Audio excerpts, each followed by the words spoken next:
ईव्हीएमचा घोळ, 95 मतदारसंघातील आकडेवारीवर संशय. महाराष्ट्र विधानसभा निवडणुकीचा निकाल अलीकडे जाहीर झाला. या निवडणुकीत महायुतीनं दणदणीत विजय मिळवला असला तरी विरोधकांना या निकालाबाबत संशय आहे. त्यातच आता एकूण 95 मतदारसंघांमध्ये मतदान आणि मतमोजणी यामध्ये तफावत आल्याचं समोर आलंय. त्यामुळे हा वाद चिघळण्याची शक्यता आहे. मतदारांनी भरभरून मतं दिल्यानं महायुतीने 230 जागा जिंकल्या, तर महाविकास आघाडी केवळ 46 जागांवर मर्यादित राहिली.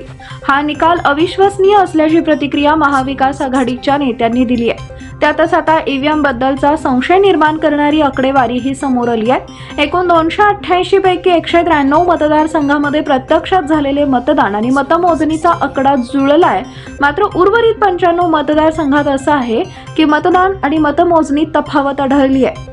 त्यापैकी 19 मतदारसंघांमध्ये ईव्हीएम मध्ये जास्त मतांची नोंद झाल्याचं आढळतंय, तर 76 मतदारसंघांमध्ये प्रत्यक्ष मतदानाच्या तुलनेत ईव्हीएम मध्ये कमी मतांची नोंद झाल्याचं उघड झालंय. त्यामुळे आता विरोधक आक्रमक होण्याची चिन्हे आहेत. परिणामी ईव्हीएम वरून पुन्हा एकदा वादंग निर्माण होऊ शकतो. आमगाव, उमरखेड, लोहा, औरंगाबाद पूर्व, भोसरी, परळी, देगलूर, हिंगोली, वैजापूर, कळवण, चांदवड, दिंडोरी, कागल, बोईसर, कोल्हापूर दक्षिण, हातकणंगले, करमाळा, सोलापूर दक्षिण आणि मालेगाव मध्य अशा 19 मतदारसंघांमध्ये मतदानाच्या तुलनेत जास्त मतं आढळली.